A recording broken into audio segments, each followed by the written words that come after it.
Mother Teresa lost everything for God. She gave up everything for God, and almost the day she did it, she then lost God.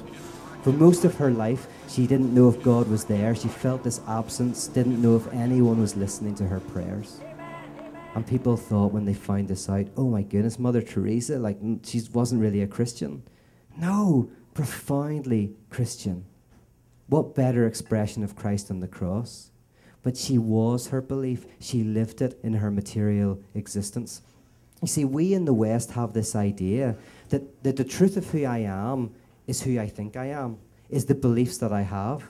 You know, Facebook is like an idealized reflection of who I really am. So I put on all the pictures I like, and not the ones that I don't like. I put all the films that I'm proud to have watched and not the ones I'm embarrassed about. You know, I put the books on that make me look good and not the ones that make me look ridiculous. So it's like this kind of idealized reflection of myself. But we've got to not be mistaken. Facebook is not an idealized reflection of your conscious self. Your conscious self is an idealized reflection of who you really are. You are your Facebook profile. This is what you want people to see. This is what I want people to see. Oh, Pete's a funny guy, and oh, look at this, and he does this and that, and he's nice, and he'll buy you a drink or whatever it is. That's not who I am. That's my idealized reflection of myself. And you know what? I believe it as well. But if you put my back against the wall, you'll find out I'm not like that. You know, that's why in Alcoholics Anonymous, the first thing you have to do is take the narrative, the story you tell yourself about yourself, and make it fit with the reality of who you are. You know, I know lots of people who say, oh, I could give up alcohol anytime I want.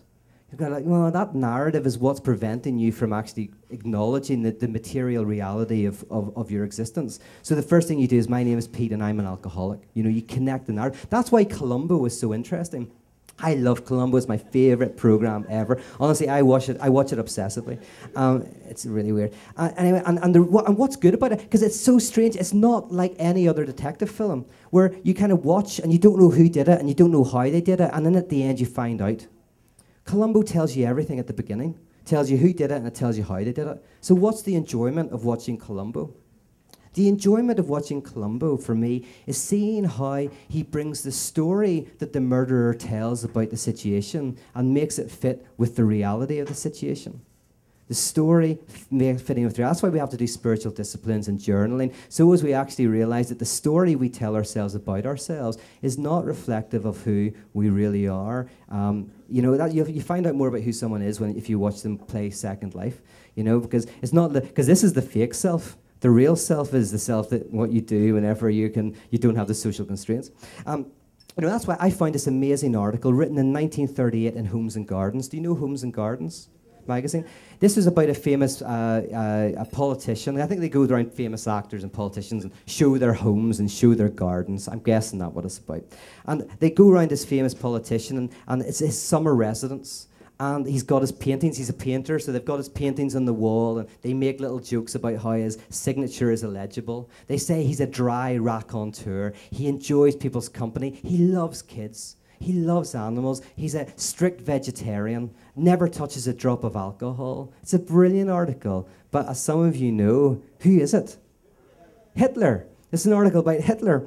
And you're reading this going, this guy sounds like a nice guy. And you know the truth is, he probably is a nice guy. If you were sitting in a summer residence having a nice little kind of like soft drink with him, he's probably a good laugh. The truth of Hitler is not the story he tells himself about himself.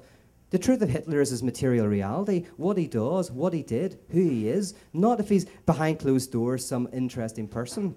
Like, we think to ourselves, oh, we can disagree in public, but, you know, we can have a drink, and that's who we really are, you know, we can have a drink. No, you are what you do. If you're misogynistic, that's who you are, and yeah, okay, behind closed doors, you say, oh, I'm not really sure if I am. You are your material reality. There's this story I love about a guy who's going between two borders of a country, and the security find out that he's smuggling stuff. They don't know what he's smuggling, but somebody's tipped him off. So every day the guy's squeaking this wheelbarrow full of junk, just squeaking it past, and he goes through the security and it's full of nothing. You know, so they open it up and they look through it, and they can never find anything of value. And they do this every day for years. Finally, they figure out what he's smuggling. Wheelbarrows. He's smuggling wheelbarrows. we can look in. You can look inside the wheelbarrow to see what it is he's nicking. He's nicking wheelbarrows. In the same way, you know, priests, Bonhoeffer says, priests and pastors become the worst type of gutter journalists. They're always looking inside to find out where the sin is. You know, they're always interested. They're the worst kind of gutter journalists because they're interested always in your sex life. You know, it's like Heat magazine or something. And it's like they can't enjoy a beautiful home until they find a cobweb in the corner. By the way, present company excluded. And you know, it's like we've pushed God into the internal, into the fantasy life. What is it? That's where your sin is, and that's where your greatness is, in your inner life. No, you are what you materially produce, and your context and what you do. That's your greatness, and that's your horror, not inside, in your very being as such. If it's just an abstract belief, that's a kind of lie. The reality is in what you do materially.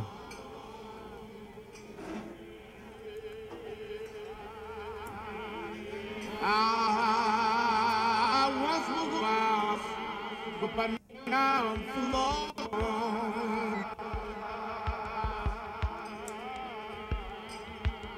I once was lost, but now I'm lost.